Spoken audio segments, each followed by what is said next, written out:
Berat lawan Hotman kan, saya udah bilang lawan artis boleh, kalau lawan Hotman berat. Tapi kalaupun dilaporin, so what? I don't care. I fight for it. Saya lawan. Kau akan dapat ganjaran hukumnya dari laporan polisi Ogut.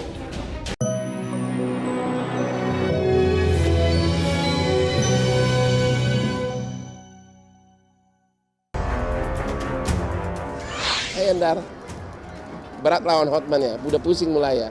Hai Farhat, muka lu gak segar ya. Berat lawan Hotman kan, saya udah bilang lawan artis boleh, kalau lawan Hotman berat. Jurus pengacara tiga serangkai, Elsa Sharif, Farhat Abbas, dan Andar Situmorang menggulingkan tahta pengacara top Hotman Paris Hutapea mulai oleng, bahkan disebut-sebut mulai limbung. Alih-alih bisa menyentuh apalagi menjebloskan Hotman ke penjara, justru malah sebaliknya, senjata serang lawan Hotman berbalik jadi bumerang dan menghunus ke muka sendiri. Dalam waktu dekat, lawan-lawannya akan diperiksa pihak kepolisian. Malah sekarang sudah kayak bumerang, berbalik sudah. Yang akan diperiksa malah mereka. Halo Farhat, Anda ntar lagi akan dipanggil loh. Yang akan diperiksa kalian bukan aku. Terlapor atas laporan saya, saksi semua udah diperiksa semua. Saya udah bilang dari dulu, kalau saya sudah action dari segi hukum, kalian berat melawan saya, terlalu berat. Selama ini kan kalian paling ngelawan artis. Kalau Hotman berat kan, akhirnya jadi cengeng sekarang ke presiden lah, ke PBB, akhirnya apa? Lucu-lucu. Saya sudah 36 tahun berperang hukum. Kalau menghadapi Andar, menghadapi Farhat, menghadapi Elsa, saya kira masalah ringan bagi saya. Bagi saya itu bukan hal yang perlu dipikirin.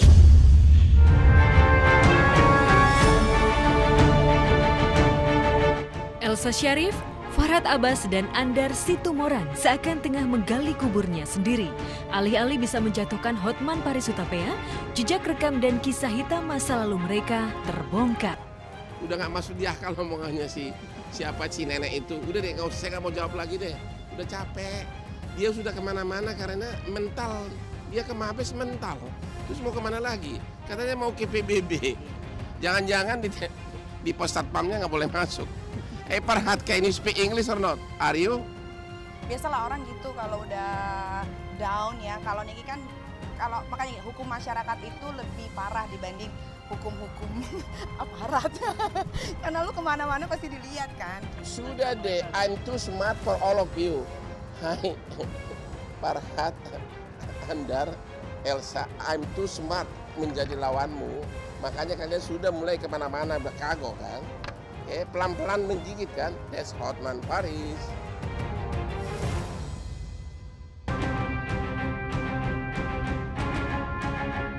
Namun entah mengapa, di beberapa kesempatan Elsa Sharif masih ngotot bahwa Hotman Paris sengaja menjebak dan membiarkan dirinya dianiaya secara verbal oleh Nikita Mirzani. Menjawab tudingan tersebut, Hotman menyibak sebuah fakta dan mempertanyakan sikap Elsa Sharif mengapa diam jika merasa dianiaya Nikita. Sekarang saya mau tanya sama kalian, Elsa itu kan seorang pengacara. Dia dibentak, kenapa dia nggak debat balik? Seperti yang terjadi di TV-TV seperti di ILC. Dia benar-benar, aku malah selamatkan dia, lihat di postingan saya di IG saya. Hotman adalah pahlawanmu Elsa Sharif. Pada saat si Nikita makin keras suaranya, saya pasang badan berdiri di tengah-tengah. Dan kemudian karena si Nikita tidak berhenti, akulah yang menuntun tanganmu. Aku dengan penuh kemesraan saya bawa kamu ke ruangan lain menyelamatkan kamu. Dan Elsa itu sangat senang dituntun oleh Hotman Paris karena tangan saya harum Lamborghini dan berlian gitu kan. Boleh ditanya orang-orang tua yang pernah ketemu sama Niki, saat itu kenapa Niki begitu, dia harusnya balik bertanya sama dirinya sendiri. Entah karena laporannya ke pihak berwajib mental, Elsa Sharif justru tambah bersikap aneh. Mendadak menjadi komentator ulung semua hal tentang Hotman Paris Hutapea. Yang terbaru dalam sebuah acara televisi, Elsa memberikan pernyataan soal Hotman yang mendapatkan gelar Gus Lora dari Ketua PBNU. Ya, muskil rasanya berpikir jernih di tengah emosi. Mungkin itulah yang tengah melanda Elsa Sharif pasca mesra kembali dengan mantan seterunya, Farhad Abbas. Pernyataannya yang meragukan keabsahan gelar Gus Lora yang diterima Hotman langsung dibalas tunai. Lewat akun media sosialnya, Hotman membeberkan bukti-bukti konkret yang menohok semua pernyataan nyinyir Elsa Sharif. Nama Lora kau saya tambah nama Lora Pak. Gus Lora Hotman Paris. Iya. Gus Lora Hotman YouTube ya. Yo, salam lagi Pak. Gus Lora Hotman Paris. Semoga artinya intinya melayani ya. Pelayan. Oh, pelayan masyarakat. Mas advokat. Terima kasih. Kemarin ketika bertemu dengan Kiai Said Akil Siroj, beliau mendapatkan gelar Lora honoris causa.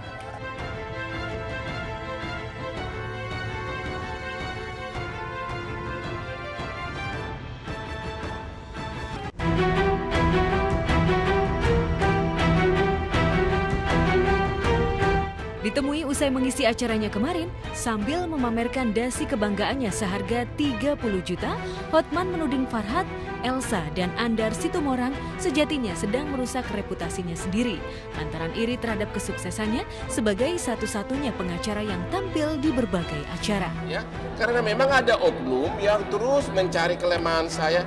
Karena apa? Hotman Paris terlalu laku di mana-mana, di hot show di mana-mana. Perkara-perkara kakap Hotman, ini gimana cara jatuhin Hotman ini? Iri aku lihatnya tiap hari, gitu loh. Alih-alih gentar menghadapi persekutuan Farhad, Elsa Sharif, dan Andar Situmorang, Hotman mengaku akan menghadapi siapapun dan berapapun jumlah pengacara yang berupaya menjatuhkan reputasinya. Aduh, ya, saya sudah biasa melawan ratusan pengacara. Suruh mereka tambah lagi timnya deh, kurang banyak itu bilang. Saat ditanya soal bagaimana strateginya menghadapi Andar Situmorang, dengan gaya khasnya, Hotman mengaku tak pernah mengenal sosok Andar di dunia peradilan. Andar itu saya tidak pernah ketemu manusianya. Dari penampilan aja beda, dunia kami berbeda.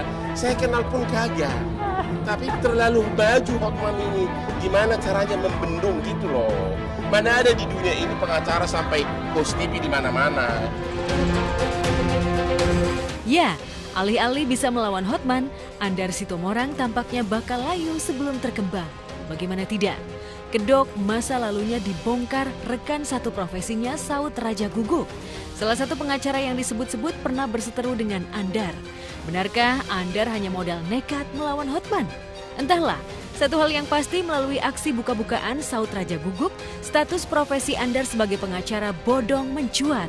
Lantaran Andar memalsukan ijazah. Ketika putusan pengadilan menyatakan dia adalah pengacara palsu, menggunakan jasa palsu, dia dihukum 8 bulan. Berkas perkara, kepengacaran dia yang ada di pengadilan tinggi DKI Jakarta itu ditarik dan dimasukkan dalam berkas. Tapi diduga dia memasukkan berkas baru lagi menggantikan yang telah disita oleh pengadilan saudara Anda ya, secara moral. Dan kembalikan itu kartu pradi Anda dan Anda balik profesi. Itu satu. Atau kedua, belajar lagi ke kampus untuk mendapatkan ijazah promil, kemudian ikuti prosedur yang baru form untuk Anda. Lain Andar, lain juga Farhad dan Elsa Sharif.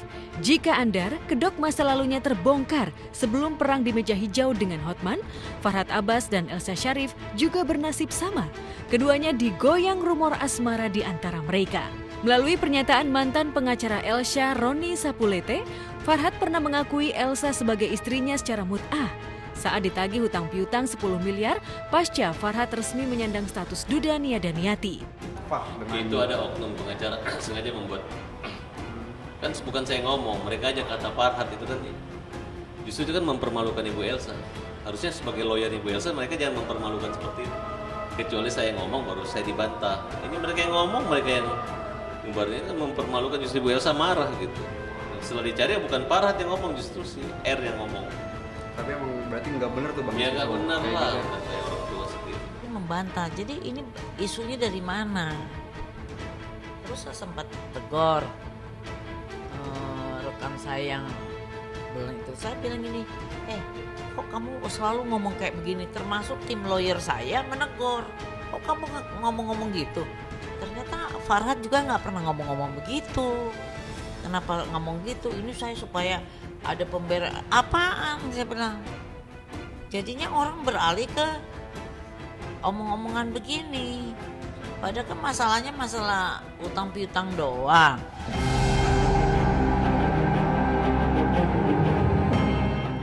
Dulu berseteru, kini bersekutu. Dahulu musuh bebuyutan, sekarang bersatu untuk melawan. Itulah potret nyata hubungan Farhad Abbas dan Elsa Sharif. Bahkan, Farhad pun sempat mencium tangan Elsa di hadapan awak media. Nanti dianggap negatif loh. Oh enggak lah, kan orang tua ini cium tangan dong gitu. Apa? Oh bukan saya Pak. Sampai sekarang saya nggak ada lagi urusan perkara laporan-laporan itu yang bagian masa lalu aja. Biasa karena belum ketemu aja. Pak Farhad dengan Iya, sudah.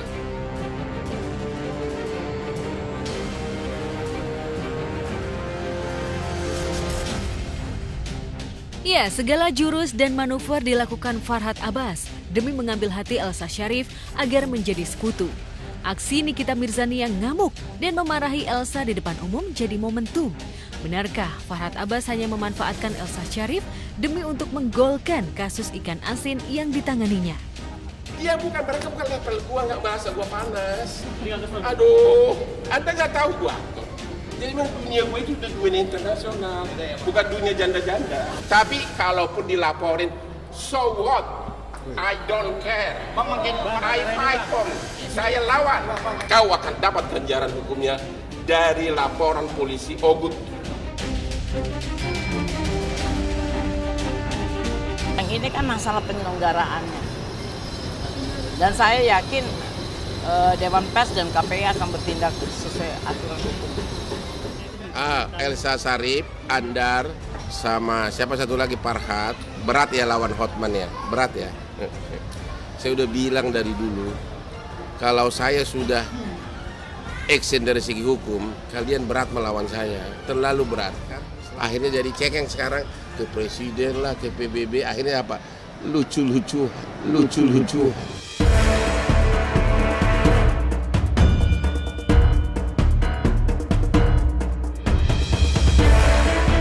Lucu-lucuan, agaknya istilah tepat untuk kasus terakhir.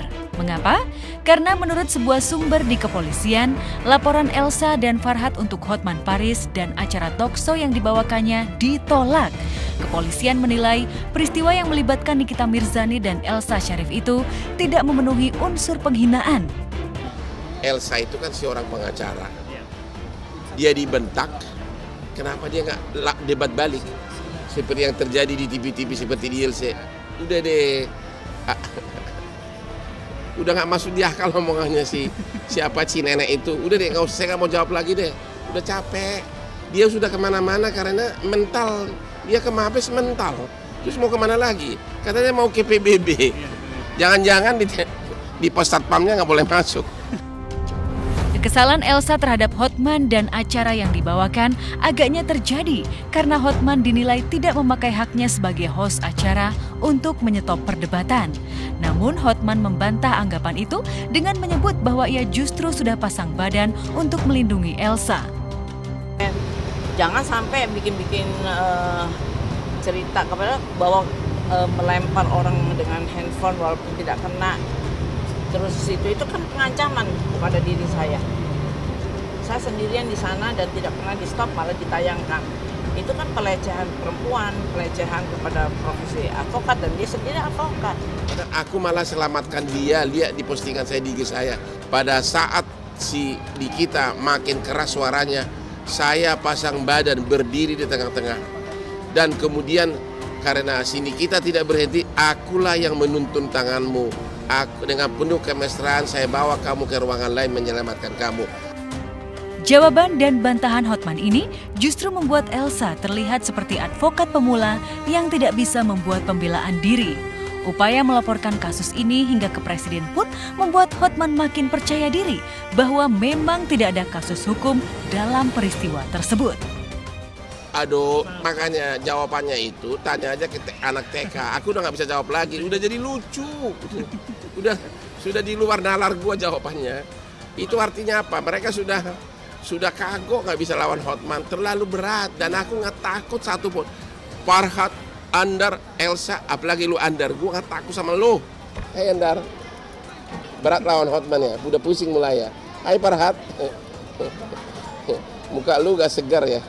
Berat lawan Hotman kan, saya udah bilang kalau lawan Hotman berat. Lucu.